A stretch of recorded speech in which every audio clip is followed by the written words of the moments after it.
Hello people, welcome back to my channel. तो आज हम करने वाले हैं एफटीपी के क्वेश्चंस। तो अगर आप ये चैप्टर लीव करने का प्लान कर रहे हैं तो आप ये सिर्फ ये वीडियो देख सकते हैं। ऑलमोस्ट 80% ऑफ चांसेस है कि इसी में से कोई क्वेश्चन आएगा। तो जनरली एक 5 मार्क का क्वेश्चन आता है, एक 2 मार्क का एमसीक्यू आता है, तो इतना हमको टेंशन लेने की बात नहीं है। और अगर आप प्लान करेंगे इसको पूरा पढ़ें तो प्लीज़ पूरा पढ़ें, उससे अच्छी कोई बात नहीं है। 1 मार्क भी मैटर करता है, राइट। तो हम स्टार्ट करते हैं क्वेश्चन। फर्स्ट क्वेश्चन से कि what do understand by the term foreign trade policy, what is the governing legislation for FTP and which government authorities administer FTP in India. 3 question है। सबसे पहले एफटीपी क्या है, गवर्निंग लेजिस्लेशन क्या है, और कौन सा अथॉरिटी एडमिनिस्टर करता है एफटीपी इन इंडिया को। तो इसका आंसर हम देखते हैं। तो एफटीपी क्या है, जैसे यहाँ पे हम एफटीपी क्या है, एक सेट ऑफ गाइडलाइन या इंस्ट्रक्शन है। क्या है, सेट ऑफ गाइडलाइन या इंस्ट्रक्शन है। कौन इशू करेगा वो गाइडलाइन या इंस्ट्रक्शन? सेंट्रल गवर्नमेंट वो गाइडलाइन और इंस्ट्रक्शन इशू करेगा। अब ये जो गाइडलाइन और इंस्ट्रक्शन है किसके लिए है, related to import and export of the goods in India के लिए है। ठीक है। तो क्या है, एफटीपी एक सेट ऑफ गाइडलाइन इंस्ट्रक्शन है जो कि सेंट्रल गवर्नमेंट इशू करता है for the purpose of import and export of the goods in India. ठीक है। और ये एफटीपी क्यों हम बनाते हैं, ये जो पॉलिसी हम क्यों लाते हैं, ताकि हमारा एक्सपोर्ट ग्रोथ हो, हमारी इंपोर्ट परफॉर्मेंस को इंप्रूव करें, हमारे फॉरेन ट्रेड एंकरेज हो, और हमारा favourable balance of payment position हो। ठीक है। क्या क्या चीज़ के लिए हमारा एक्सपोर्ट पोटेंशियल बढ़े, एक्सपोर्ट परफॉर्मेंस बढ़े, फॉरेन ट्रेड एंकरेज हो, और हमारा balance of payment position favourable हो। ठीक है। इंडिया में अब कौन क्या लेजिस्लेटिव है, इसमें इंडिया में हमारा ministry of commerce and industry govern करता है। कौन गवर्न करता है? Ministry of commerce and industry govern करता है। तो बेसिकली एक foreign trade development and regulation act दिया गया है, दैट इज एफटीडीआर एक्ट दिया गया है। तो वो हमको बताता है कि हमको फॉरेन ट्रेड के कंसर्न में क्या क्या करना है। ठीक है। तो लेजिस्लेशन बॉडी कौन है? Ministry of commerce and industry ने एक main legislation foreign trade development act आया है, उसके हिसाब से हमको करना है। ठीक है। और ये जो एफटीडीआर एक्ट है वो union minister of commerce and industry announce करते हैं एवरी 5 ईयर में। ठीक है। एवरी 5 ईयर में ये अनाउंस करते हैं विथ सर्टेन अंडरलाइन ऑब्जेक्टिव्स। कुछ हर हर हर टाइम का कुछ एक ऑब्जेक्टिव रहता है। जैसे इस बार का ऑब्जेक्टिव है कि मेक इन इंडिया करना वगैरह वगैरह, एवरी 5 ईयर में होता है। तो इस बार का 31 मार्च 2020 तक का लास्ट था। ठीक है। और ये जो जब भी अपडेट होता है एवरी ईयर अप्रैल में होता है, जो भी अमेंडमेंट लाना रहता है अप्रैल में होता है। ठीक है। उसके बाद कौन इसको फॉर्मुलेट, कंट्रोल एंड सुपरवाइज कौन करता है? इसको फॉर्मुलेट, कंट्रोल एंड सुपरवाइज करता है आपका director general of foreign trade, that is DGFT, director general of foreign trade. और ये कौन रहता है? ये आपके गवर्नमेंट ऑफ इंडिया के commerce and ministry of commerce and industry के अंदर ही आपका डीजीएफटी आएगा। ठीक है। गवर्नमेंट ऑफ इंडिया के अंदर 3-4 मिनिस्ट्रीज हैं, तो ministry of commerce and industry के अंदर ही डीजीएफटी आएगा। ठीक है। उसकी सेवरल ऑफिसेस है, उसका जो हेडक्वार्टर है वो दिल्ली में है। ये सब बेसिक कुछ कुछ पॉइंट्स लिखा हुआ है। ठीक है। उसके बाद यहाँ पे क्या है, ये जो डीजीएफटी ना वो अकेले एडमिनिस्टर नहीं करता है, वो और भी अथॉरिटीज़ की हेल्प लेती हैं। तो कौन से वो अथॉरिटीज़ है? दैट इज फर्स्ट है CBIC, that is central board of indirect tax and custom. तो ये आपका मिनिस्ट्री ऑफ फाइनेंस के अंदर आता है। फिर आपका आरबीआई, ठीक है, ये भी आपका मिनिस्ट्री ऑफ फाइनेंस के अंदर आता है। अब सीबीआईसी क्यों? क्योंकि अगर हम फॉरेन ट्रेड एक्ट देखें या फॉरेन ट्रेड पॉलिसी देखें तो उसमें बेसिकली हम गुड्स को इंपोर्ट एक्सपोर्ट करते हैं, राइट। तो उसमें हमारा कस्टम लगता है, एंड कस्टम के साथ साथ आजकल जीएसटी भी लगने लग गए हैं। तो बेसिकली जीएसटी कस्टम से अपन डील करते हैं, देयरफॉर हमारा सीबीआईसी इंपॉर्टेंट है।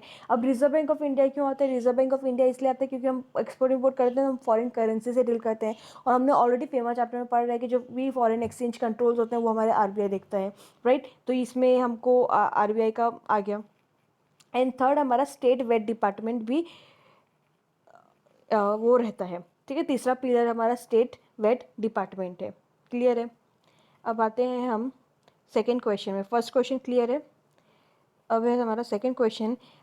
हमको ब्रीफली एक्सप्लेन करना है as how FTP is link with the custom laws. अब हमको बताना है कि कैसे एफटीपी हमारे कस्टम लॉ से लिंक्ड है।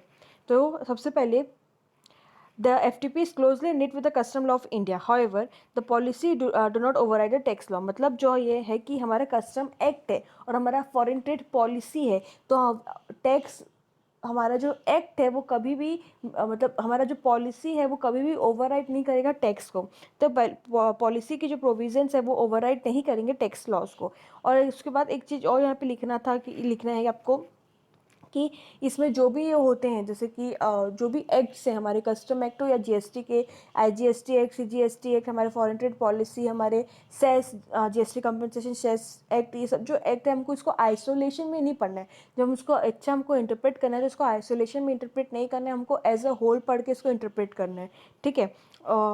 उसके बाद यहाँ पे लिखा है कि जो भी हम एग्जाम्पशन एक्सटेंड करते हैं एफटीपी में, उसको हम इफेक्ट कैसे करते हैं, हम उसमें नोटिफिकेशन इशू करते हैं इन रिस्पेक्टिव टैक्स लॉज। अब वो पॉलिसी है, पॉलिसी में हम अगर हमको अमेंडमेंट लाना होता है ना, तो उसके रिस्पेक्टिव जो टैक्स लॉज हैं हमारे इंडिया में, सपोज हमको एक्सपोर्ट इंपोर्ट में कुछ लाना है तो उसके रिस्पेक्टिव उस मैटर के रिलेटेड जो एक्ट में उस मैटर के बारे में लिखा है उसमें हमको अमेंडमेंट लाना पड़ता है। फॉर एग्जांपल आईजीएसटी एक्ट में लाना पड़ेगा, सीजीएसटी एक्ट में लाना पड़ेगा, कस्टम में लाना पड़ेगा, कस्टम टैरिफ एक्ट में ला सकते हैं, ठीक है। दस actual benefit of the exemption depend on the language of the exemption notification issued by the CBIC. तो ये बेसिकली ये बोल रहा है कि जो भी हमको एग्जाम्पशन लाना है वो हम एफटीपी में नहीं लाते हैं, उसको हम इफेक्ट कैसे देते हैं, हमारे रेस्पेक्टिव टैक्स लॉज को एग्जाम्प्ट नोटिफिकेशन के थ्रू उसको एग्जाम करके, ठीक है। In most of the cases, the exemption notification refer to policy provisions for detailed condition. हाँ, ठीक है। मोस्ट ऑफ द केसेस में एग्जाम्पशन का नोटिफिकेशन है वो क्या, वो एग्जाम्पशन का जो नोटिफिकेशन होता है वो बोलता है कि डिटेल जाना है तो पॉलिसी रेफर कर लो, right. Ministry of finance tax authorities can not question the decision of authority under the ministry of commerce so far as the issue of, ये तो हमको पता ही है ऑब्वियसली। तो अगर मिनिस्ट्री ऑफ कॉमर्स ने डिसाइड किया तो मिनिस्ट्री ऑफ फाइनेंस और टैक्स अथॉरिटीज़ वाले जो होते हैं वो उस उनके अथॉरिटी को उनके डिसीजंस को क्वेश्चन नहीं कर सकते हैं।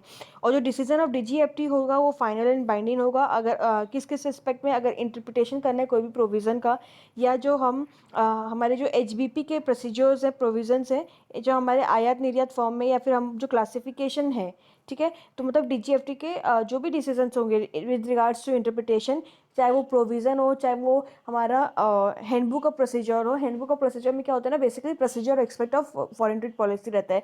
मतलब फर्स्ट वाला में हमको बताता है कि क्या क्या पॉलिसी है, और एचबीपी में हमको बताता है कि उस पॉलिसी से क्या क्या प्रोसीजर्स हैं।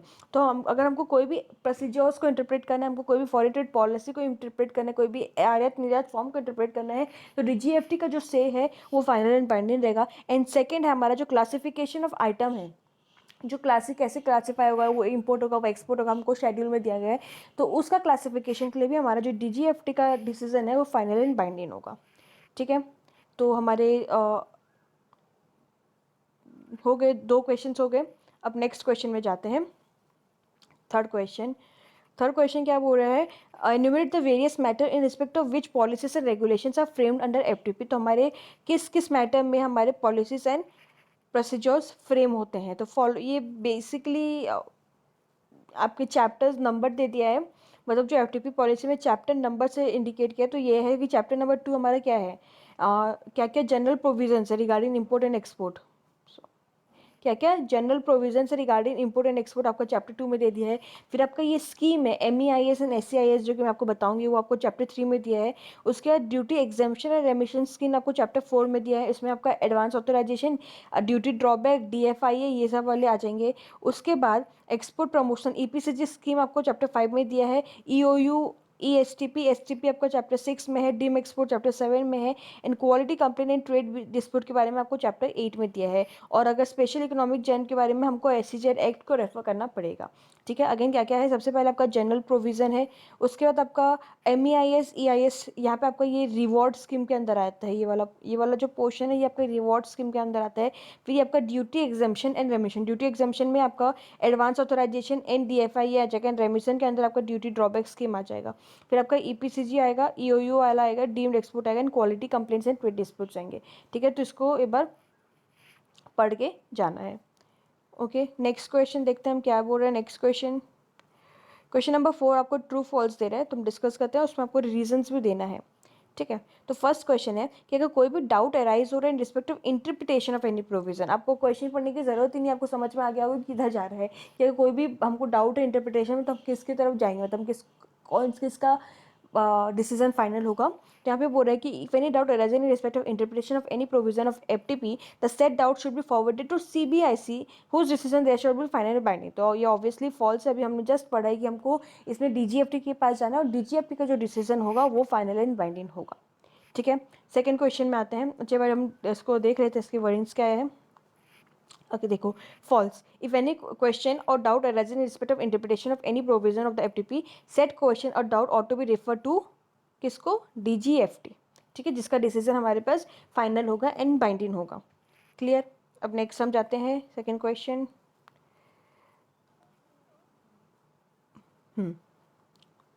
Authorisation once claim by importer can not be refuse by DGFT. तो ऑथराइजेशन मतलब क्या है, बेसिकली ऑथराइजेशन मतलब लाइसेंस होता है। जब भी हम कोई बिजनेस करते हैं हमको एक लाइसेंस चाहिए रहता है उस बिजनेस का। वैसे ही अगर हम एक्सपोर्ट इंपोर्ट कर रहे हैं तो हमको ऑथराइजेशन चाहिए रहता है। तो किस किस केस, थोड़े बहुत स्पेसिफाइड गुड्स है, थोड़े स्पेसिफाइड ऐसे हैं जिसके लिए हमको ऑथराइजेशन लेना नेसेसरी है, राइट। तो यहाँ पे बोल रहे हैं कि जो हम ऑथराइजेशन ले रहे हैं वो एक बार अगर हम मिल गया तो हम हमको डीजीएफटी रेफ्यूज़ नहीं कर सकता। तो इसमें बेसिकली ये इसका आंसर फॉल्स होगा, क्योंकि ऑथराइजेशन कोई हमारा राइट नहीं है।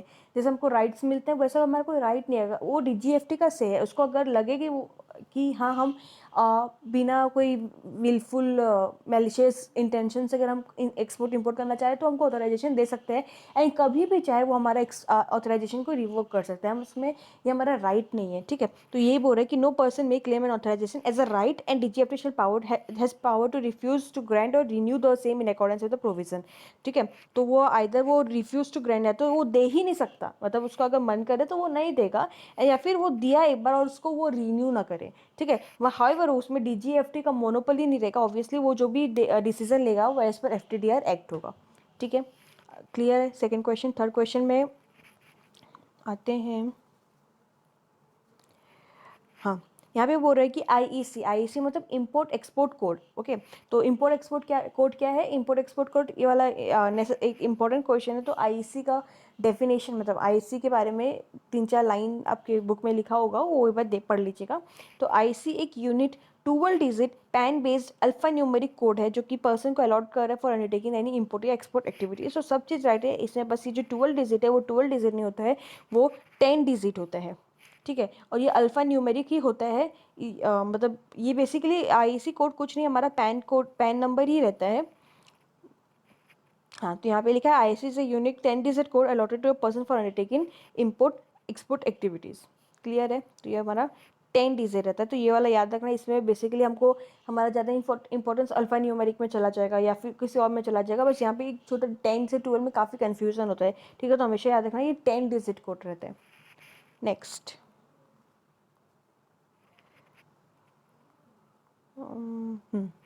Question, waste generated during manufacture in an SEZ unit can be freely disposed in DTA on payment of applicable custom duty without any authorization।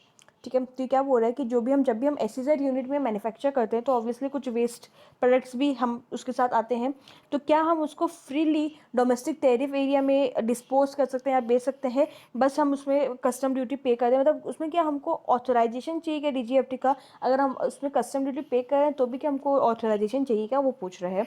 तो बेसिकली ये कंसेप्ट है। तो इसका आंसर ट्रू है। तो ये क्या बोल रहा है देखो, एनी वेस्ट और स्क्रैप और remnant include any form of metallic waste and scrap generated during the manufacturing या processing activities of SEZ unit are allowed to be dispose in DGA freely without any authorisation. सब अगर आप custom duty पे कर रहे हैं तो आपको अगेन कोई ऑथराइजेशन नहीं चाहिए। और ये जो वेस्ट आपका वेस्ट हो या स्क्रैप हो, कोई भी फॉर्म ऑफ मेटेलिक हो, अगर जनरेट हो रहा है ड्यूरिंग द मैन्युफैक्चर, अगर आप मैन्युफैक्चरिंग कर रहे हैं या प्रोसेसिंग कर रहे हैं कोई भी एक्टिविटी एसईजेड यूनिट में, तो उसको आप डिस्पोज कर सकते हैं without any authorisation subject to the payment of applicable custom duty. ठीक है, एंड एक लास्ट क्वेश्चन आपका क्वेश्चन नंबर 4 में है कि कहाँ गया, A custom clearance permit is required for DGFT in certain specific case of import of gifts। तो ये भी एक प्रोविज़न दिया हुआ है आपका FTDR एक्ट में कि आपको CCP का ऑथराइजेशन चाहिए कुछ स्पेसिफाइड गुड्स एंड सर्विसेज को इंपोर्ट करने के लिए। तो वो ये हम उसको आई गेस इंपोर्ट के बारे में एक क्वेश्चन है, उसमें मैं आपको बताऊंगी। CCP for import of gift is not required, अच्छा, is not required from DGFT if such goods are otherwise freely importable, thus only when the goods imported as a gift are not freely importable and CCP is required। अच्छा, तो question क्या बोल रहा है कि एक second मैं आपको बताती हूँ। अगर आप इम्पोर्ट ऑफ गिफ्ट्स कर रहे हैं तो क्या आपको सीसीपी का चाहिए? तो हाँ, अगर हम गिफ्ट का इंपोर्ट नहीं कर रहे हैं तो हमको सीसीपी का नहीं चाहिए, बट अगर हम स्पेसिफिकली गिफ्ट के पर्पज़ के लिए इंपोर्ट कर रहे हैं तो हमको सीसीपी का चाहिए, ठीक है। This only when the goods imported as gift are not freely importable under ITC-HS CCP is required. मतलब बेसिकली इसका प्रोविज़न क्या था कि ITC-HS में कुछ गुड्स नोटिफाइड हैं जिसमें आपको सीसीपी का या कोई भी ऑथराइजेशन ऑफ DGFT नहीं चाहिए, आप उसको फ्रीली इंपोर्ट कर सकते हैं, ठीक है। बट अगर वो जो गुड्स है वो अगर आपके ITC-HS में नहीं बोला गया है तो आपको सीसीपी का अप्रूवल चाहिए। क्लियर है, समझ में आया?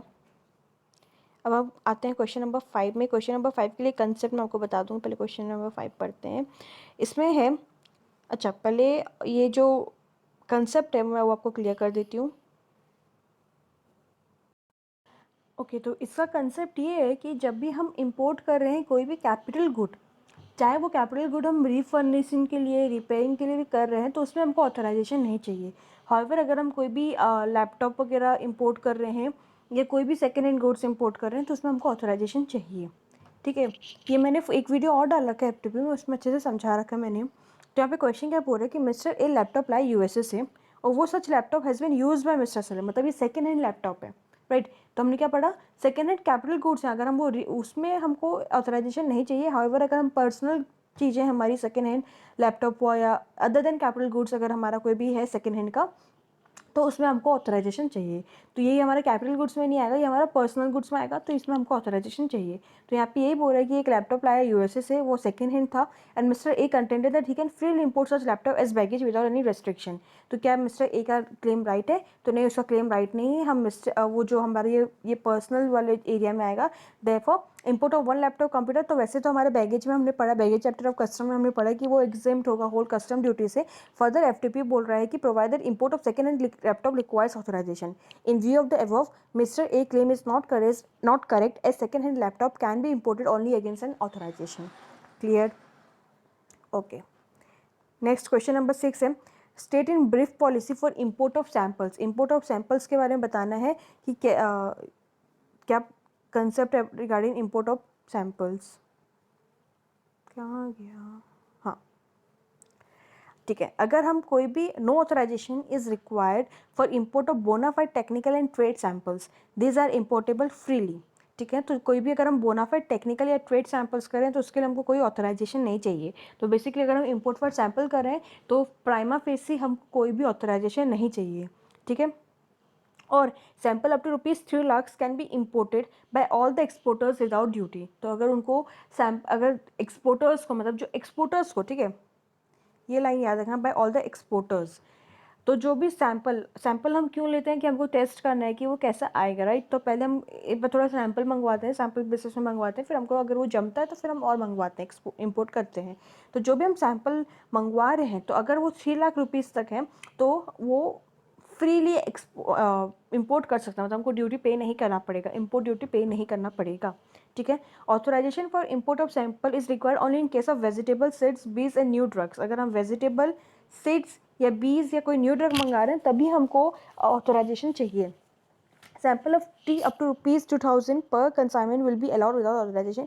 तो मैं इसको अगर समरी करूँ तो बेसिकली प्राइमा फेस से हमको कोई ऑथराइजेशन नहीं चाहिए। और अगर कोई एक्सपोर्टर इंपोर्ट कर रहा है कोई सैंपल अप टू 3 लाख तो उसको कोई ड्यूटी पे नहीं करना है। और अगर आप सैंपल में टी मंगवा रहे हैं 2000 CIF पर कंसाइनमेंट, ठीक है। यहाँ पे है ये पर कंसाइनमेंट में, अगर आप इतना का टी मंगवा रहे हैं तो उसमें भी आपको ऑथराइजेशन नहीं चाहिए। हाउएवर अगर आप वेजिटेबल, सीड, बीज या न्यू ड्रग्स, ये 4 चीज़ें क्या क्या है, वेजिटेबल, सीड्स, बीज एंड न्यू ड्रग्स मंगा रहे हैं तो आपको इसमें ऑथराइजेशन चाहिए। क्लियर है? तो प्राइमा फेसी कोई ऑथराइजेशन नहीं चाहिए, सिर्फ और सिर्फ वेजिटेबल, सीड्स, बीज एंड न्यू ड्रग्स में चाहिए। एंड अगर आप 3 लाख का सैंपल आपको बिना ड्यूटी पे किए मंगवा सकते हैं। अगर आप टी मंगवा रहे हैं तो वो भी 2000 पर कंसाइनमेंट आप मंगवा सकते हैं। Next question number 7। Question number 7 important है, बेसिकली सारे इसमें जो स्कीम्स है ना वो सब इंपॉर्टेंट है। तो यहाँ पे हमको साइलेंट एक्सपेक्ट पूछ रहे हैं, advance authorisation for annual requirement to export. तो यहाँ पे 2 चीज़ें हैं, मतलब पहले तो हम एडवांस ऑथराइजेशन है उसमें उसमें उसके बाद एक एनुअल एडवांस ऑथराइजेशन है। तो बेसिकली वही है, एडवांस ऑथराइजेशन में आपको सॉरी मतलब एडवांस ऑथराइजेशन में आपको ये एक स्कीम दिया गया है कि आप अगर मतलब कोई गुड्स यहाँ मैन्युफैक्चर कर रहे हैं तो यहाँ पे हमको advance authorisation for annual requirement में बताना है, बट मैं एक बार आपको पूरा समरी दे देती हूँ ये एडवांस ऑथराइजेशन का, ताकि आपको एग्जाम टाइम ये हेल्प आए। तो बेसिकली एडवांस ऑथराइजेशन में क्या होता है ना, इसमें हमको जो भी हम सपोज हम इनपुट इंपोर्ट कर रहे हैं, हमको अपने को कुछ मैन्युफैक्चर करना है, उसके लिए हमको रॉ मटेरियल चाहिए। तो अगर वो रॉ मटेरियल हमको इंपोर्ट करना है, तो वो जो इंपोर्ट कर रहे हैं उसमें हमारा ड्यूटी नहीं लगेगा, प्रोवाइडेड वो इंपोर्ट जो इनपुट को आप इंपोर्ट कर रहे हैं उसको आपको यहाँ पे बनाना है, एंड देन आपको उस गुड्स को मैन्युफैक्चर करके जो गुड्स हुआ उसको आपको एक्सपोर्ट करना है। ठीक है, तो उसमें कौन कौन से ड्यूटीज एग्जेम्प्ट है, तो उसमें सारी basic custom duty, IGST, compensation cess, anti dumping, safeguard, ये सब अनलेस अदरवाइज स्पेसिफाइड, कोई कोई गुड्स में स्पेसिफाइड होगा, तो ये सारे गुड्स हमारे क्या होते हैं, एग्जेम्प्ट है। ठीक है, तो इंपोर्ट में ये सब ड्यूटीज नहीं लगेगा अगर आप इसको इंपोर्ट करें एंड उसको फिर यहाँ पे इंडिया में मैन्युफैक्चर करके अगर आप इसको एक्सपोर्ट करें फर्दर में। ठीक है, और इसमें फिर कुछ काफ़ी डूज एंड डोंट्स हैं, मतलब कुछ कुछ गुड्स हमको स्पेसिफाई किया कि उसमें हम अगर करेंगे तो उसमें नहीं लगेगा। जैसे कोई भी इनपुट हुआ, कोई भी फिल, ऑयल, कैटलिस्ट अगर हम एक्सपोर्ट कर रहे हैं तो उसमें अगर हमारा ड्यूटी एग्जेम्प्ट हो जाएगा, या कोई भी हम मैंडेटरी स्पेयर अगर हम इंपोर्ट कर रहे हैं 10% of the value of the goods जो हम इंपोर्ट कर रहे हैं उसके साथ अगर हमको स्पेयर भी इंपोर्ट कर रहे हैं तो 10% तक अलाउड है। ठीक है, हाउएवर कुछ कुछ हमारे ITC HS में ऐसा कुछ गुड्स है जिसको हम नहीं कर सकते हैं, और इसमें हमको दो चीज़ देखना है, हमको इसमें SCIO है, मतलब जो हमारा इनपुट आउटपुट नॉर्म्स है, standard of input output norms, वो हमको फॉलो करने हैं। इसमें हमको एक्चुअल यूज़र कंडीशन भी फॉलो करना है। एक्चुअल यूज़र कंडीशन क्या होता है, एक्चुअल यूज़र कंडीशन बेसिकली ऐसा है कि जैसे अब DGFT ऑब्वियसली हमने पढ़ा ऑथराइजेशन के बारे में, DGFT किसी किसी पर्सन को ऑथराइजेशन देता है, किसी किसी पर्सन को ऑथराइजेशन नहीं देता है।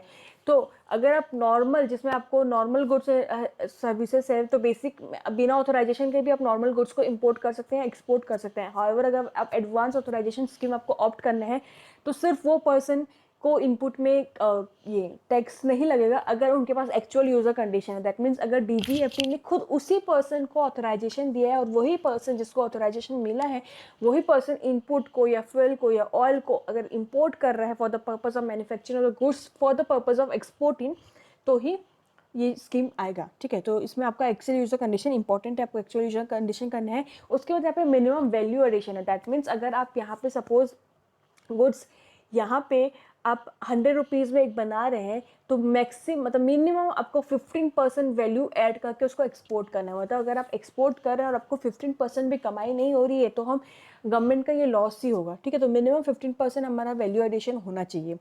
ठीक है, एंड सपोज अगर कोई भी ऐसा गुड्स है जो फ्री ऑफ कॉस्ट आपको मिला है, तो उसमें अगर आपको कितना 15% तो फ्री ऑफ कॉस्ट में का वाले जो गुड्स हैं उसका मार्केट वैल्यू क्या हो रहा है वो देखना है, और उसके मार्केट वैल्यू में अगेन आपको 15% वैल्यू एडिशन लेना है।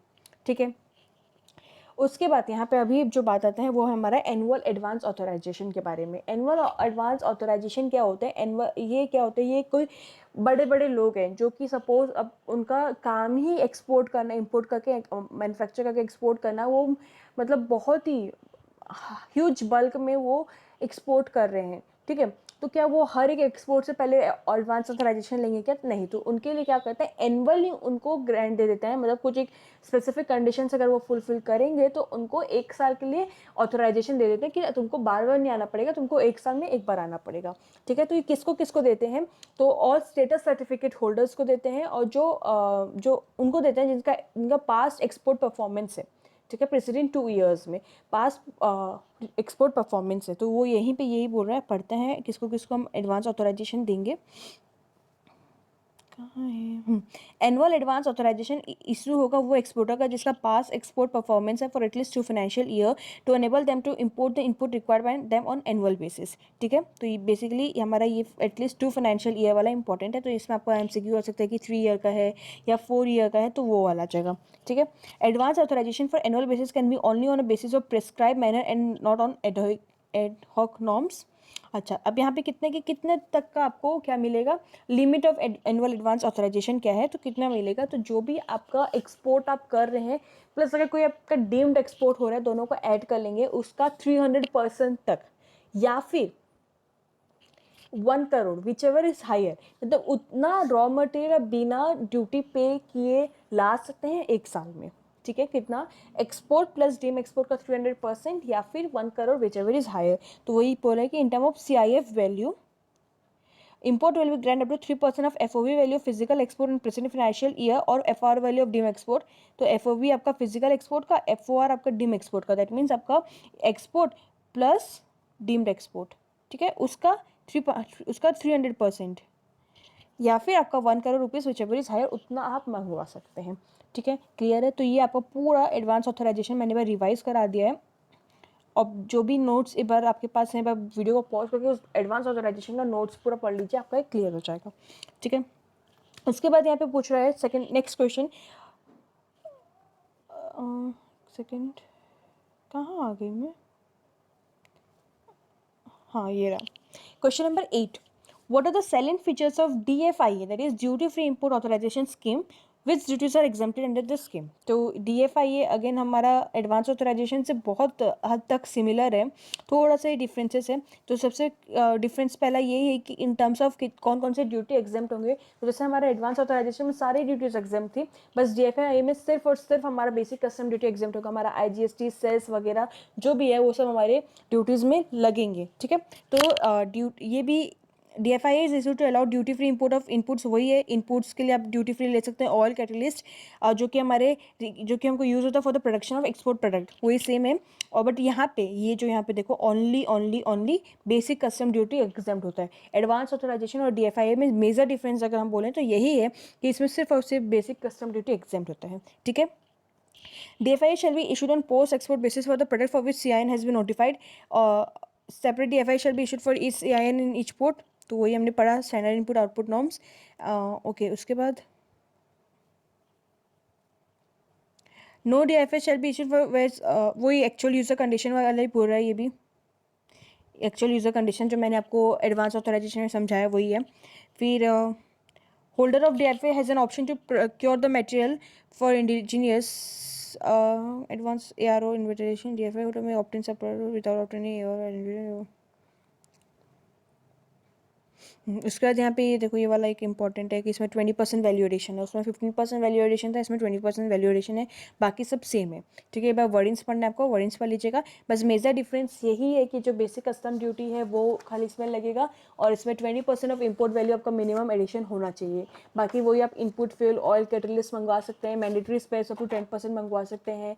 फिर एक्चुअल यूज़र कंडीशन इसमें भी आएगा, SCION इसमें भी आएगा, क्लियर है। उसके बाद यहाँ पे एक चीज़ हाँ और था कि वैलिडिटी, मैंने आपको एडवांस ऑथराइजेशन में भी इसमें वैलिडिटी नहीं बताया। तो आपको इंपोर्ट करना है 12 month from the date of issue of authorisation, जब आपको ऑथराइजेशन मिला उसके 12 मंथ के अंदर आपको इंपोर्ट करना है, एंड देन आपको विद इन 18 मंथ एक्सपोर्ट करना है बना के।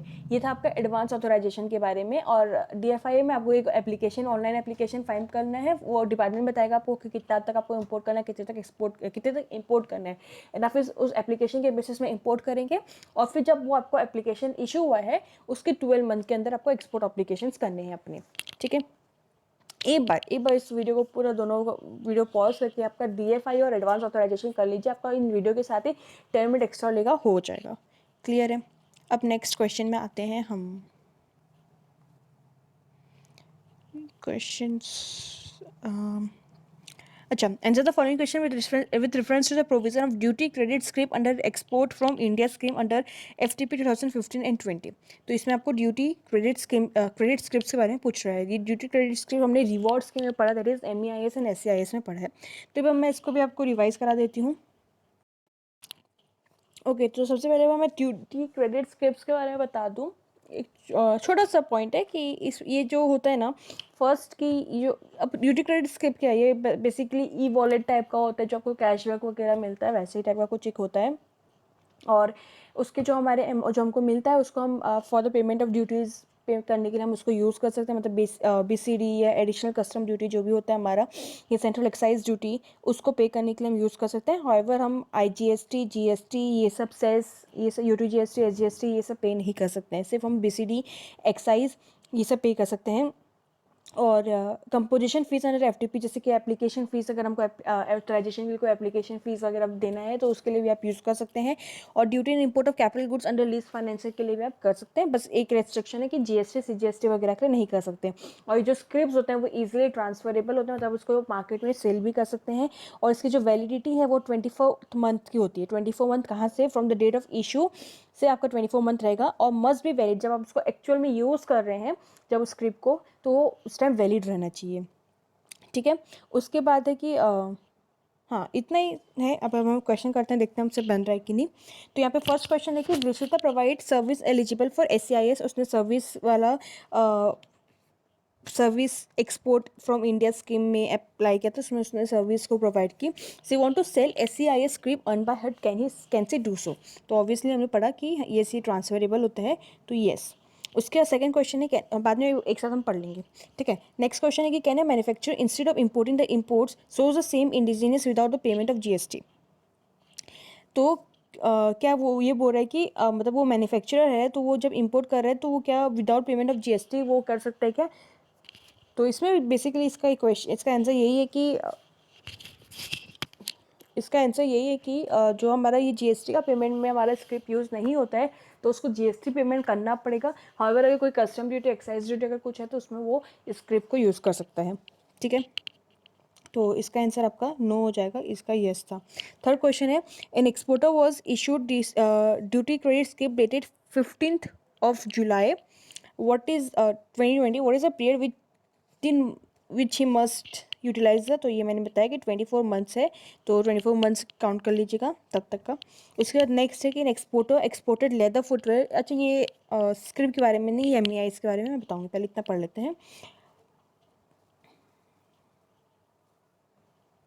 ये रहा, तो पहला वाला येस कि इसको हम फ्रीली ट्रांसफरेबल है, फिर नहीं हम इसको यूज़ नहीं कर सकते for the payment of GST, और ये 24 मंथ्स के लिए वैलिड है। एंड फोर्थ वाला मैंने बताया नहीं। अब यहाँ पे अब अच्छा ये हमारा ड्यूटी क्रेडिट स्क्रिप्ट का तो खत्म हुआ। उसके बाद एक बार आते हैं MEIS में, that is merchandise export from India scheme. तो merchandise export from India scheme, ये हमको ये रिवॉर्ड क्यों दिया जाता है, ये आपको इससे क्वेश्चन नंबर 10 और ये वाला भी हो जाएगा, ठीक है। तो बेसिकली ये हमको मिलता है ताकि हम जो हमारे इंफ्रास्ट्रक्चर इनएफिशिएंसीज हैं उसके साथ जो एसोसिएटेड कॉस्ट है उसको ऑफसेट कर सकें। मतलब हम जो सपोज हम एक्सपोर्ट कर रहे हैं, उस एक्सपोर्ट करने के लिए हमको अपने लिए अलग से इंफ्रास्ट्रक्चर वगैरह बनाना है, राइट। और बाकी भी कुछ कॉस्ट लगेगी अगर हम एक्सपोर्ट कर रहे हैं। तो गवर्नमेंट क्या बेसिकली यही चाह रहा है, हमको क्यों रिवॉर्ड दे रहे हैं, हमारे ये सब जो कॉस्ट है उसको थोड़ा ऑफसेट कर सकें, ठीक है। तो ये मर्केंडाइज वाले में क्या होता है, मर्केंडाइज वाले में ये हमारे मैन्युफैक्चर को प्रमोट करता है, promote manufacturing export of notified goods and products, ठीक है। तो जो नोटिफाइड गुड्स और प्रोडक्ट्स हमारे ITC HS में है उसका मैन्युफैक्चर करो और उसको एक्सपोर्ट करो, इसके लिए प्रमोट करता है, ठीक है।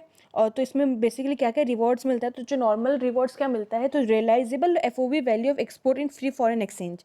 अब हमारे दो टाइप के हमको होता है, हम जब एक्सपोर्ट करते हैं हम एक बिल में एक अमाउंट लिख के देते हैं डॉलर वाले, वो अमाउंट, या फिर जितना हमको मिला विच एवर इज़ लेस उतना आपको रिवॉर्ड मिल जाएगा, ठीक है। एंड फिर सेकंड है कि अगर आप पोस्ट के थ्रू कर रहे हैं, E-कॉमर्स के थ्रू कर रहे हैं, तो आपको 5 लाख पर कंसाइनमेंट तक का रिवॉर्ड मिलेगा। अगर 5 लाख से ज़्यादा तो फिर 5 लाख ही मिलेगा। अगर 5 लाख से कम है, सपोज 3 लाख है तो 3 लाख मिलेगा, ऐसे नहीं कि आपको 5 लाख मिल जाएगा, ठीक है। तो दो टाइप के रिवॉर्ड इसमें, पहले एक नॉर्मल रिवॉर्ड में आपको रियलाइजेबल FOB वैल्यू या FOB value of export given in ship in bill which ever is less, उतना का आपको क्या हो जाएगा, मिल जाएगा, ठीक है। और उसके बाद यहाँ पे है अगर पोस्ट E-कॉमर्स के थ्रू अगर आप कर रहे हैं एक्सपोर्ट तो 5 लाख पर कंसाइनमेंट में मिलेगा। हाउएवर कुछ ड्यूटी स्क्रिप्ट की इनएलिजिबिलिटी हैं, जैसे कि वो सप्लाईज में अगर DTA SEZ यूनिट से कर रहे हैं तो आपको कोई रिवॉर्ड नहीं मिलेगा, डीम्ड एक्सपोर्ट कर रहे हैं तो आपको कोई रिवॉर्ड नहीं मिलेगा, या फिर अगर आप एक्सपोर्ट कर रहे हैं इंपोर्टेड गुड्स का तो उसका कुछ नहीं मिलेगा, या थ्रू ट्रांसशिपमेंट अगर एक्सपोर्ट कर रहे हैं या ऐसा कुछ एक्सपोर्ट ड्यूटी पे करके कर रहे हैं तो इस सब में आपको कुछ नहीं, कुछ एक कोई मतलब कोई ऐसे गुड्स ऐसे गुड्स होते हैं जिसको गवर्नमेंट नहीं चाहता कि हम उसको एक्सपोर्ट करें, तो बेसिकली उसमें हमको वो एक्सपोर्ट ड्यूटी पे करवाता है। अगर आप कोई भी गुड्स में एक्सपोर्ट ड्यूटी पे कर रहे हैं, दैट व्हाट डज मीन कि गवर्नमेंट चाहता नहीं है कि वो हम उसको एक्सपोर्ट करें। तो अगर ऐसा कोई गुड्स है जिसमें अगर एक्सपोर्ट ड्यूटी पे कर रहा है तो उसमें आपको रिवॉर्ड नहीं मिलेगा, ठीक है। तो हम क्वेश्चन नंबर 4 पढ़ते हैं कि exporter exported leather footwear through courier. अगर कोरियर में तो आपको पता ही है 5 लाख का तक का आपको है, तो can he apply for the duty credit script under merchandise export. तो आंसर देख लेते हैं कि 5 लाख तक का लिमिट है, मतलब 5 लाख तक का उसको रिवॉर्ड मिल जाएगा। मतलब इसमें 5 लाख रिवॉर्ड नहीं मिलेगा, इसमें 24,000 का रिवॉर्ड मिल जाएगा। Yes, export of leather footwear through courier using of FOB per consignment are eligible for MEIS। तो अगर 5 लाख तक का उसका पर कंसाइनमेंट वैल्यू हो रहा है तो उसका MEIS का रिवॉर्ड मिल जाएगा। हाउएवर कितना मिलेगा, 5 लाख नहीं मिलेगा, हमेशा याद रखना, जितना का है उतना मिलेगा। अगर 5 लाख से ज़्यादा तो भी आपको 5 लाख ही मिलेगा। क्वेश्चन नंबर 10 जल्दी से पढ़ते हैं। mention the reward scheme provided under FTP which aim to promote the manufacture and export of notified goods. मैंने just बताया कि हमको promote करना है manufacture and export of notified goods.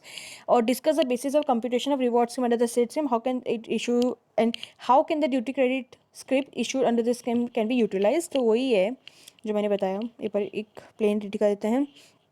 तो यही है कि ऑब्जेक्टिव है to promote the manufacturing export of the notified goods.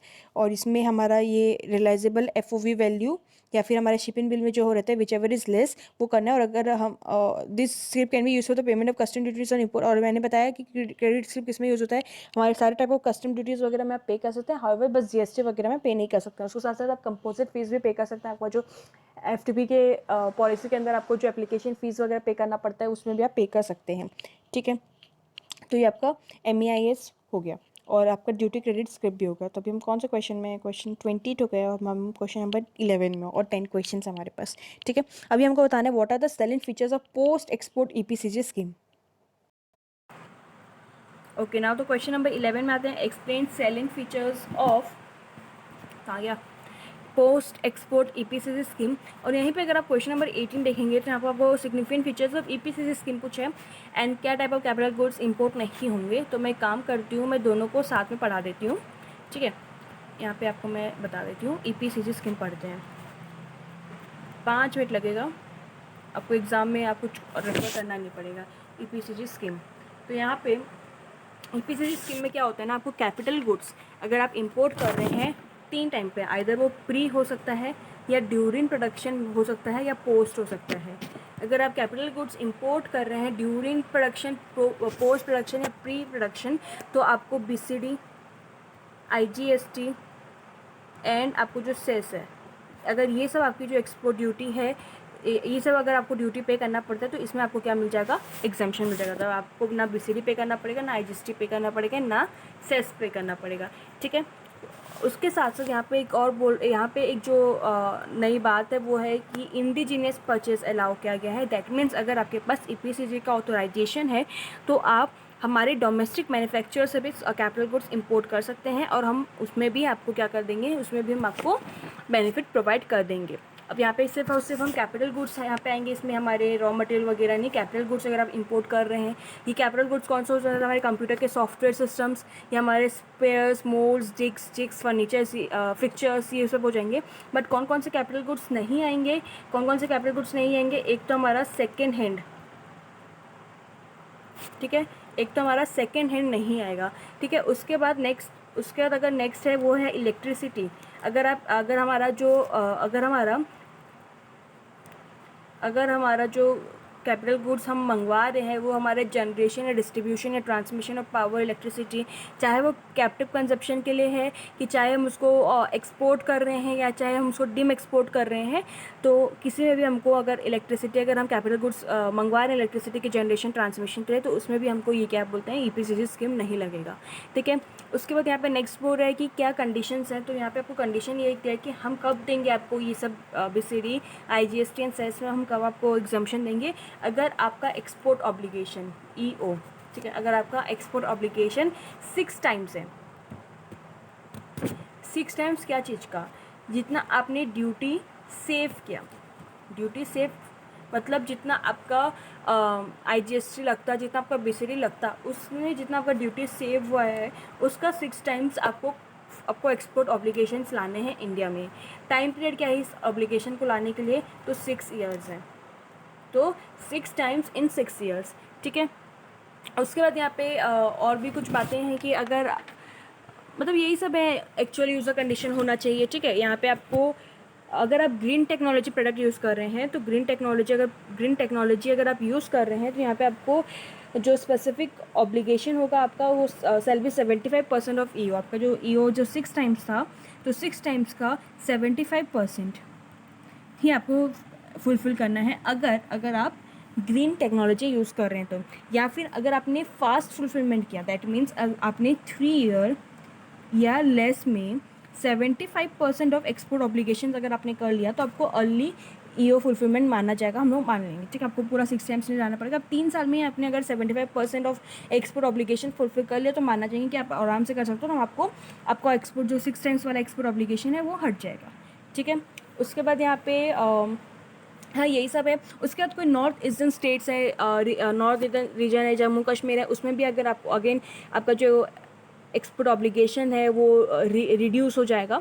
ठीक है, तो वो सब आपको एक बार पढ़ लेना है, वो उतना इम्पॉर्टेंट नहीं है। नाउ मैंने आपको फर्स्ट में बताया कि वो एक प्री के लिए होता है, एक ड्यूरिंग प्रोडक्शन के लिए होता है और एक पोस्ट के लिए होता है। तो अब हम पढ़ेंगे पोस्ट। अब हमने ईपीसीजी स्कीम में क्या पढ़ा, हमको कैपिटल गुड इंपोर्ट करेंगे, उस कैपिटल गुड में इंपोर्ट में हम बीसीडी पे नहीं करेंगे या अदर सेस हम पे नहीं करेंगे, अदर जो हमारे एडजस्टिंग सेस लगेगा। उसके बाद हमको 6 टाइम्स का 6 ईयर में ऑब्लिगेशन फुलफिल करना है। ये हमने पढ़ा ईपीसीजी स्कीम में। बट पोस्ट में क्या होता है, पोस्ट में क्या होता है ना, आपको आप कैपिटल गुड्स इंपोर्ट करेंगे, आप बीसीडी पे करेंगे, उसके बाद क्या करेंगे, उसके बाद आपका ईओ फुलफिल होगा। ईओ फुलफिल होने के बाद आपको क्या मिलेगा, आप जाएंगे उस गवर्नमेंट के पास और आपने बोलेंगे देखिए हमने टैक्सेस पे किया, हमने एक्सपोर्ट ऑब्लिगेशन पे किया, अब हमको कुछ ना कुछ बेनिफिट दो, तो तब आपको बेनिफिट मिलेगा। ठीक है, तो यहाँ पे क्या होता है, आपने जो इंपोर्ट का कैपिटल गुड्स वो फुल पेमेंट ऑफ ड्यूटी आपने किया है, उसके बाद आपने एक्सपोर्ट ऑब्लिगेशन फुलफिल किया है। तो इसमें ऑब्वियसली अगर आप बाद में ले रहे हैं तो कुछ एक्सपोर्ट ऑब्लिगेशन कम ही होगा, तो 85% ऑफ द एप्लीकेबल ईओ होगा। तो पहले हमारा 6 टाइम्स था तो उसका 85% हो जाएगा। ठीक है, और हाँ यही सब है।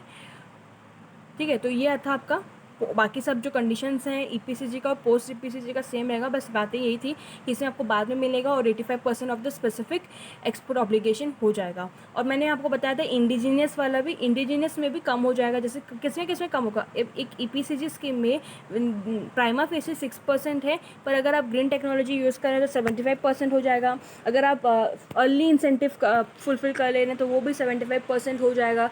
या फिर अगर आप indigenous sourcing of capital goods कर रहे हैं तो उसमें भी आपका 75% हो जाएगा 6 टाइम्स का। उसके बाद north eastern region, Jammu Kashmir, उसमें भी आपका 75% हो जाएगा। एंड पोस्ट एक्सपोर्ट अगर आप कर रहे हैं, पोस्ट एक्सपोर्ट एपीसीजी स्कीम, तो इसमें आपका क्या हो जाएगा, 85% हो जाएगा। ठीक है, तो यही था ईपीसीजी स्कीम। तो देखिए क्वेश्चन नंबर 18 में तो आपको एक्सप्लेन नहीं किया, बस बोल दिया रेफर करने के लिए। क्वेश्चन नंबर 10 पर देख लेते हैं, वही दिया है 10 नहीं तो सॉरी 11 था। यहाँ पे बोला ईपीसीसी स्कीम में पहले कैपिटल गुड्स को हम इंपोर्ट करते हैं without payment of custom duty and then export obligation fulfil होता है। बट यहाँ पे पोस्ट ईपीसीसी में इसका उल्टा होता है, पहले हम कैपिटल गुड्स इंपोर्ट करते हैं full payment of applicable duties in cash में, फिर लेटर हमारा जो ये हमको रेमिट कर दिया जाता है। ठीक है, एंड ये आईजीएसटी एंड कंपनसेशन सेस में इससे भी एग्जेम्प्ट है। उसके बाद हाँ, और यहाँ पे मैंने बताया 85% of the applicable 6 times of the duties, मतलब यहाँ पे आपका 6 टाइम्स का 85% हो जाएगा। ठीक है, और वो आपको 6 ईयर्स में अगेन फुलफिल करना है। एंड यस, इतना ही दिया हुआ है। क्लियर है, तो आपका question number 11 and question number 18 हो गया। क्वेश्चन नंबर 12 में आते हैं। नेक्स्ट है क्वेश्चन नंबर 13 में, list some supplies which are deem export for the purpose of benefit and the foreign trade policy. And यहीं पे एक बार क्वेश्चन नंबर 20 अगर आप रेफर करेंगे तो what is deem export, which type of supplies are regarded as deem exports. Basically same ही question है, यहाँ पे भी आपको सप्लाईज पूछ रहा है, वहाँ पे भी आपको सप्लाईज पूछ रहा था, और यहाँ पे भी सबको डीम एक्सपोर्ट क्या है वो पूछ रहे हैं। ठीक है, तो एक बार मैं आपको बता दूँ कंसेप्ट इसका भी, डीम एक्सपोर्ट क्या होता है। इसका क्वेश्चन इसमें बस सप्लाईज लिखा हुआ है। हाँ, तो डीम एक्सपोर्ट क्या होता है, ये मतलब एफटीपी के लिए अलग होता है और जीएसटी के अलग होता है। जीएसटी में तो हम सेक्शन नंबर 147 पढ़े हैं। जीएसटी में जो 147 के अंदर जो हम सप्लाई करते हैं वो हमारा डीम एक्सपोर्ट माना जाएगा। एफटीपी में क्या होता है, एफटीपी में आपने अपना गुड्स, आपका जो गुड्स है वो इंडिया से बाहर नहीं गया अभी तक। ठीक है, इंडिया से बाहर अभी तक नहीं गया है, बट आपको उसके बदले आपको पैसे मिल चुके हैं, जैसे अगर वो इंडियन रुपीज़ में हैं या फिर फ्री फॉरेन एक्सचेंज मिल चुके हैं। ठीक है, deem export for the purpose of the FTP refers to those transaction जिसमें good supply do not leave the country and payment for such supplies is received either in Indian rupees और in free foreign exchange में। ठीक है, और हाँ, इसमें क्या क्या बेनिफिट हमको मिल जाता है, इसमें अगर हम डीम एक्सपोर्ट कर रहे हैं तो हमको एडवांस ऑथराइजेशन स्कीम मिल जाती है, हमको ड्यूटी ड्रॉबैक मिल जाता है। बीसीडी में हम जो पढ़े हैं ड्यूटी ड्रॉबैक सेक्शन नंबर जो कस्टम में हम पढ़े ड्रॉबैक वाला चैप्टर, उसमें वो हमको ड्रॉबैक मिल जाता है।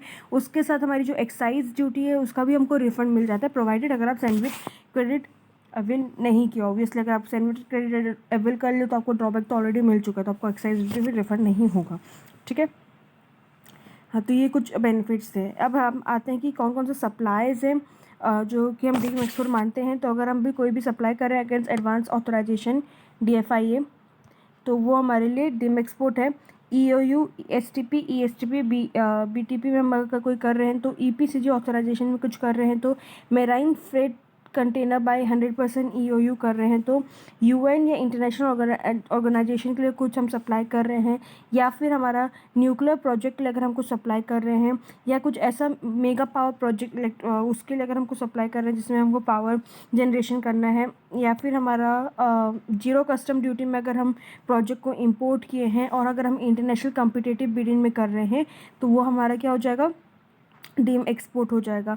उसके साथ साथ अगर हम सप्लाई कर रहे हैं डोमेस्टिक एंटिटीज़ को, तो वो भी हमारा डीम एक्सपोर्ट होगा। और अगर हम हाँ, तो यही कुछ सप्लाईज़ हैं जो कि हम डीम एक्सपोर्ट हुए हैं। तो उसमें मेन आपको याद करना है एडवांस ऑथराइजेशन, EOU वाला, EPCG वाला, UN वाला, न्यूक्लियर वाला। ठीक है, और यहाँ पे मेगा पावर प्रोजेक्ट 100% EOU, ये सब कुछ आपको सप्लाईज याद करने हैं। ठीक है, नाउ तो इससे हमारा question number 13 and question number 20 दोनों हो गया। नाउ क्वेश्चन नंबर 14 है explain the salient features of foreign trade policy, and question number 15 में पढ़ ले right A short notes on board of trade. ठीक है, एक बार ये दोनों को रखते हैं। एक बार क्वेश्चन नंबर 16 में आपको बताती हूँ features of advance authorisation scheme. तो जब मैंने यहाँ पे एनुअल ये वाला जब क्वेश्चन करवाया था, question number 7 annual advance authorisation for annual requirement to export, तब मैंने एडवांस ऑथराइजेशन के बारे में सब बताया था, तो वो एक बार आपको प्लेन रीड करना है। ठीक है, नेक्स्ट यहाँ पे क्या है, स्टेटस होल्डर के बारे में हमको एक और पढ़ना है। एक सेकंड में मार्क कर लेते भी हमको कौन कौन से क्वेश्चन करने हैं। क्वेश्चन नंबर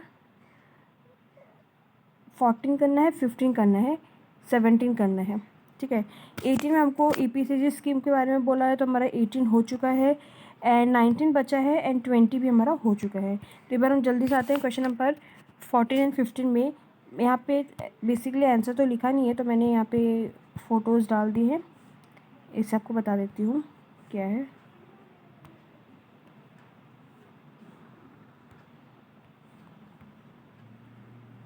दिख रहा है आपको?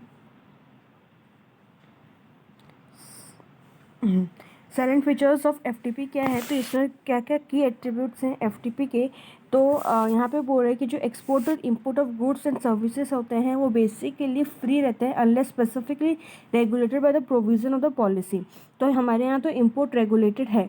ठीक है, तो यहाँ पे ये बोल रहा है कि जो हमारा एक्सपोर्ट रेगुलेटेड उनकी ड्यूटी हमको पे करना पड़ता है। तो जो हम एक्सपोर्ट इंपोर्ट करते हैं वो जनरली फ्री रहता है, बट कुछ कुछ के लिए हमको ड्यूटीज़ पे करना पड़ता है। कुछ कुछ रेगुलेटेड है, कुछ कुछ रिस्ट्रिक्टेड है, कुछ कुछ प्रोहिबिटेड है। ठीक है, और ये ब्रॉडली कैटेगराइज है फ्री में, रेस्ट्रिक्टेड में, प्रोहिबिटेड में। मैंने जो जस्ट अभी कहा, some goods are free for import and export but can be imported and exported only through state trade enterprise. मतलब स्टेट ट्रेड एंटरप्राइज मतलब गवर्नमेंट के इन्वॉल्वमेंट से ही कुछ ऐसा गुड्स होते हैं जो कि हम इंपोर्ट या एक्सपोर्ट कर सकते हैं फ्रीली, बट कुछ कुछ गुड्स ऐसे होते हैं जिसको हमको state trade enterprise government agency से मिल के ही हम उसको क्या कर सकते हैं, इंपोर्ट या एक्सपोर्ट कर सकते हैं। फॉर एग्जांपल गोल्ड का बिस्किट। ठीक है, नेक्स्ट है कि कुछ रेस्ट्रिक्शंस हैं on export and import for various, मतलब कुछ कुछ जैसे अभी का माहौल इसको बेस्ट एक्सप्लेन करता है। तो ऑब्वियसली रेस्ट्रिक्शन है लोगों को जाने के लिए भी। ठीक है, तो ऑब्वियसली एक्सपोर्ट इंपोर्ट में भी रेस्ट्रिक्शन है। तो there are restriction on export and import for various strategic, health के पर्पज़ के लिए, डिफेंस के पर्पज़ के लिए, एनवायरमेंट एंड अदर रीजन्स के लिए। अगर if the goods are restricted for import export but not prohibited, government can, अगर वो रेस्ट्रिक्टेड है और वो प्रोहिबिटेड नहीं है, तो कुछ लाइसेंस हम गवर्नमेंट किसी स्पेसिफिक पर्सन जो कि उस रेस्ट्रिक्टेड आइटम को एक्सपोर्ट इंपोर्ट करता है उसको लाइसेंस दे सकता है, ठीक है। सबको नहीं देगा, जिस वो कुछ रेस्ट्रिक्टेड पर्सन को ही देगा। एंड अगर वो प्रोहिबिटेड है तो हम उसको एक्सपोर्ट कर ही नहीं सकते, एक्सपोर्ट या इंपोर्ट नहीं कर सकते हैं। और वो रीजंस क्या हो सकते हैं, आइदर डिफेंस का हो सकता है, जैसे इंडिया पाकिस्तान लड़ाई हो गया, एंड देन एनवायरमेंट रीजंस हो सकते हैं कि उसको लाने से हमारे इंडिया का पॉल्यूशन लेवल बहुत ही ख़राब हो जाएगा, या फिर हेल्थ हो सकता है, कोरोना वायरस, ठीक है। ये सब कुछ एक रेस्ट्रिक्शंस ला सकते हैं। उसके बाद है कि exports are promoted through various promotional schemes, obviously हमने पढ़ लिया है। तो यहाँ पे वही प्रमोशनल स्कीम्स के बारे में बताया गया है कि ये duty exemption, duty refund, drawback है, ठीक है। उसके बाद यहाँ पे ये बोल रहा है कि कैपिटल गुड्स को हम इंपोर्ट कर सकते हैं नील ड्यूटी में, अगर हमारे पास ईपीसीजी स्कीम में। तो मैंने आपको pre post and during production का ईपीसीजी स्कीम बताया है। इसके बाद यहाँ पे ईओयू एसईजेड वाला है, ठीक है। यहाँ पे ड्यूटी एग्जाम्पशन कंसेशन है। तो ये सब कुछ आपके सेलेंट फीचर्स हैं। आपको एक बार प्लेन रीड करना चाहना है, पहला 3-4 तो आपको वही है कि फ्री है, unless specified. 3 type of goods होते हैं, फ्री, रेस्ट्रिक्टेड, प्रोहिबिटेड। फ्री आप कर सकते हैं, बट स्टेट एंटरप्राइजेस से हमको कभी कभी हमको क्या चाहिए रहता है, ऑथोरिटी चाहिए रहता है। उसके बाद कुछ कुछ गुड्स रेस्ट्रिक्टेड है, क्या क्या प्रोहिबिटेड है, ये सब आपको लिखना है, और थोड़े बहुत स्कीम के बारे में लिखना है। तो ये आपके साइलेंट फीचर्स ऑफ एफटीपी हो गया। नेक्स्ट यहाँ पे आए तो यहाँ पे आपको बोल रहा है बोर्ड ऑफ ट्रेड के बारे में बताना है नेक्स्ट क्वेश्चन में। तो ये रहा बोर्ड ऑफ ट्रेड। ये वाला, ये जो है ना, ये बेसिक्स वाले जो चैप्टर है उसका मैंने एक वीडियो ऑलरेडी डाल रखा है। तो अगर आपको सबका मतलब अंडरस्टैंडिंग चाहिए तो आप वो भी जाके बार रेफर कर सकते हैं, ठीक है। तो यहाँ पे बोर्ड ऑफ ट्रेड क्या बोल रहा है, बोर्ड ऑफ ट्रेड क्यों कंस्टिट्यूट हुआ है, ताकि जो गवर्नमेंट है उनको एडवाइस दे सके, ठीक है। ऑब्वियसली आप कोई पर्सन किसी को एडवाइस दे रहा है तो वो उस फील्ड का एक्सपर्ट होगा, राइट। तो board of trade has been constituted to advice government on policy measures, ताकि जो हमारा एक्सपोर्ट है वो इंक्रीज़ हो, हमारे जो एक्सपोर्ट परफॉर्मेंस है उसको रिव्यू कर सकें, नए पॉलिसीज एंड प्रोसीजर्स ला सकें, उनको रिव्यू कर सकें जो ऑलरेडी हमारे इम्पोर्ट और एक्सपोर्ट की पॉलिसीज़ है, जिससे कि क्या हो, हमारे इंडियन फॉरेन ट्रेड का प्रमोशन हो, ठीक है। तो अब ऑब्वियसली एक्सपर्ट होगा तो जो कॉमर्स एंड इंडस्ट्री मिनिस्टर है of the India, commerce and industry minister जो है वो हमारे चेयरमैन होंगे बोर्ड के, ठीक है। उसमें उसके साथ साथ गवर्नमेंट नॉमिनेट कर सकते हैं 25%, जिसमें से 10 एक्सपर्ट होंगे ट्रेड पॉलिसी में। मैंने जो कहा कि वो ऑब्वियसली एक्सपर्ट होंगे, तो 25% नॉमिनेट करेगा, उसमें से एटलीस्ट 10 तो हमको एक्सपर्ट चाहिए ट्रेड पॉलिसी में, ठीक है। उसके बाद यहाँ पे बोल रहा है कि in addition chairman of recognise export promotion council and president of secretary general of national chamber of commerce will be ex officio members. Ex officio member मतलब उसको हम अलग से अपॉइंट नहीं किए हैं, वो उनका पोस्ट उनको अपॉइंट कर दे रहा है। जैसे कि जो एक्सपोर्ट प्रमोशन काउंसिल है वो ऑब्वियसली इस ग्रुप का, इस कॉन्स्टिट्यूशन का, इस बोर्ड का पार्ट होना चाहिए। उसके साथ साथ जो नेशनल चैम्बर ऑफ कॉमर्स का सेक्रेटरी जनरल है उसको भी इस बोर्ड का पार्ट होना चाहिए, ठीक है। वो इसलिए एक्स ऑफिसियो मेंबर कहलाएंगे।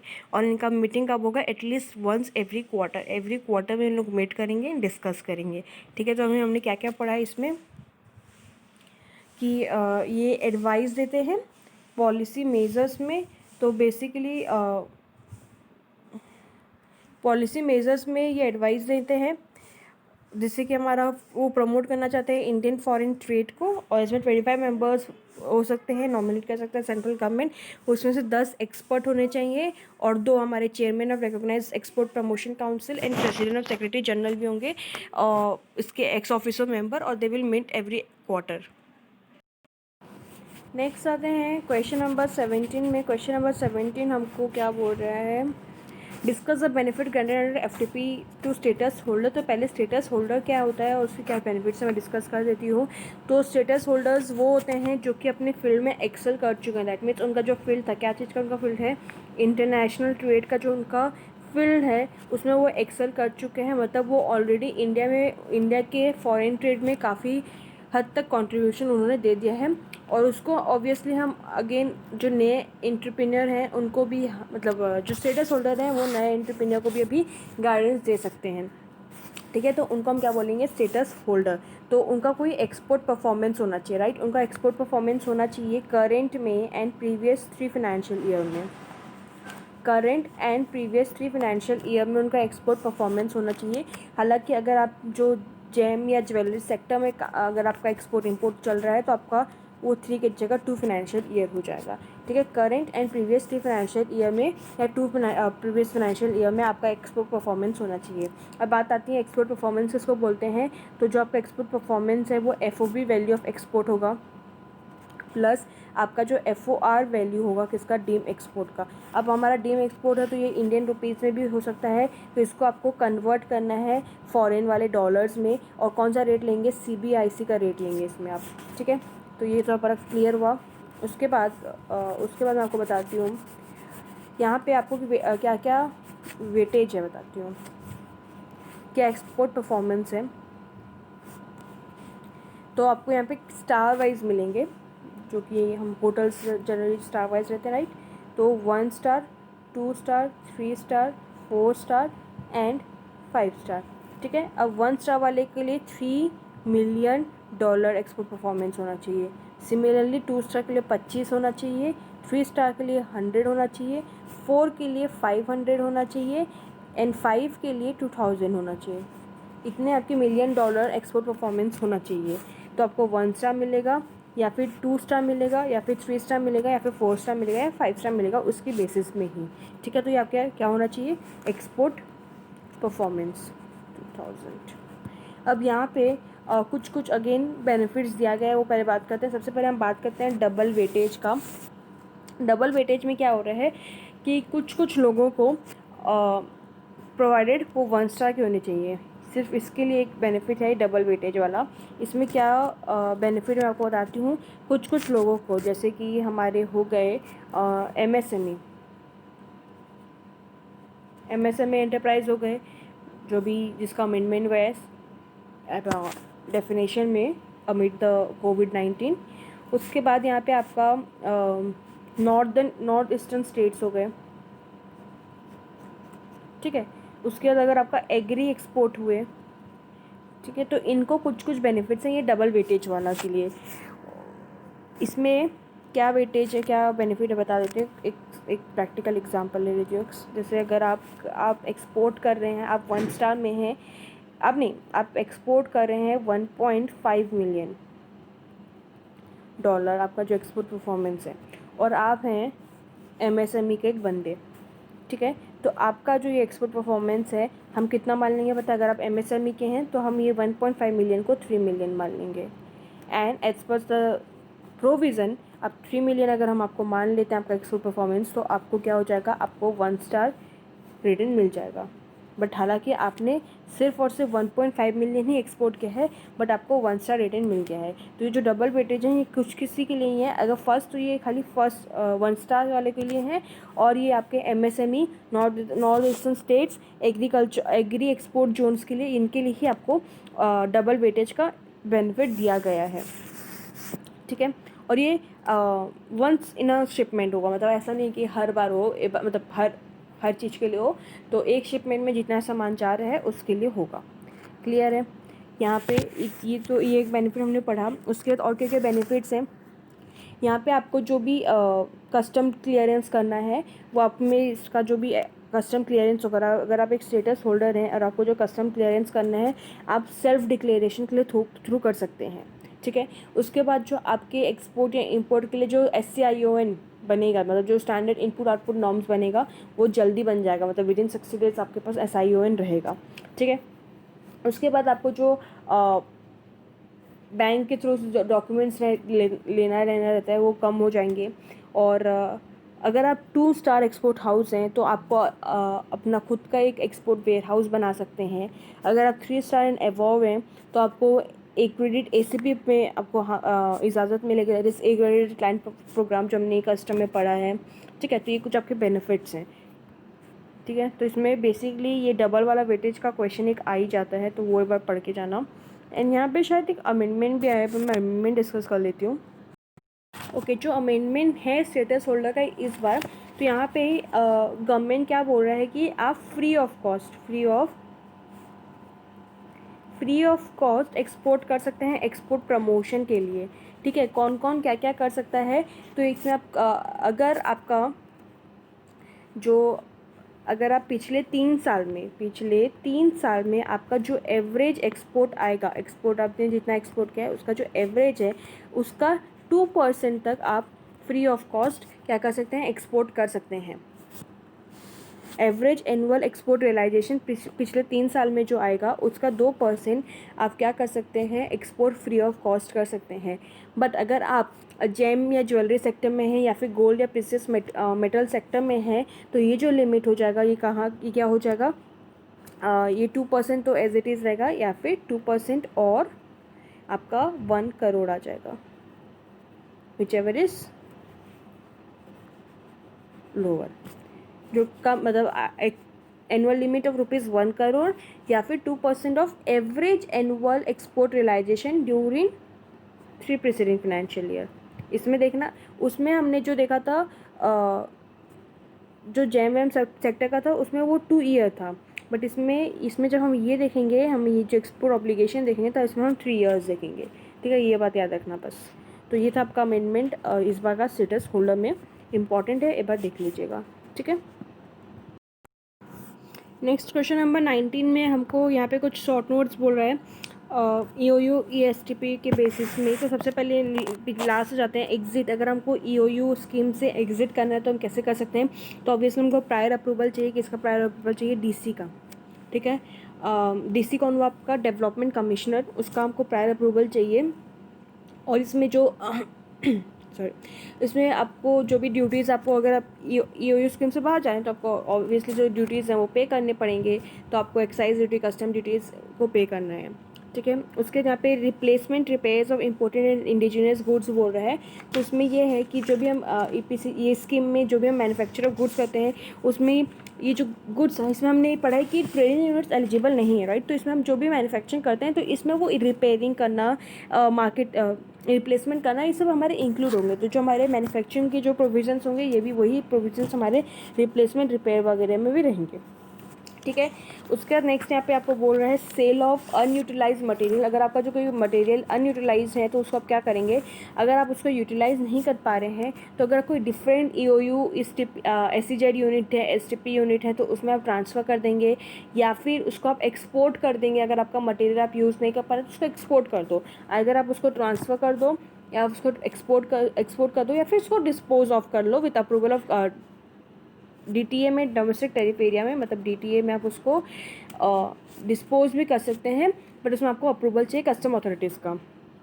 ठीक है, उसके बाद है आपका inter unit transfer. Inter unit transfer में क्या बोल रहा है कि इसमें भी आपको पहले, अगर आप इंटर यूनिट ट्रांसफ़र आपको करना है तो इसमें भी पहले आपको DC का अप्रूवल चाहिए। एंड हाँ, इसमें आपको बस बेसिकली DC का अप्रूवल चाहिए अगर आपको इंटर यूनिट ट्रांसफ़र भी करना है तो। एंड फर्स्ट वाला आपको बोल रहे हैं entitlement for supplies from DTA। तो आपको फॉर सप्लाइज का आपको क्या एंटाइटलमेंट, तो बेसिकली आपको अगर जब आप सप्लाइज फ्रॉम DTA करेंगे तो आपको क्या क्या एंटाइटलमेंट में आपको क्या क्या मिलेगा। ठीक है, तो हमने भी ये वाला ऑलरेडी पढ़ चुका है। ठीक है, तो ये वाला आपका क्वेश्चन हो जाते हैं FTP से। इतना एनफ है FTP के लिए। अगर आप खाली ये पढ़ के जाएंगे तो भी चलेगा, मतलब 80-90% चांस है कि इसमें से ही आ जाएगा। एक कंसेप्ट में और एक बोल रही हूँ आपको देखने के लिए, वो है थर्ड पार्टी एक्सपोर्टर। एक छोटा सा कंसेप्ट है, 2 मिनट का कंसेप्ट है, वो एक बार पढ़ के चले जाइएगा, इससे क्वेश्चन फ्रेम हो सकता है, चांसेस है। ठीक है, मैंने पहला वीडियो में जो मैंने FTP का डाला था उसमें वो एक्सप्लेन कर रखे हैं।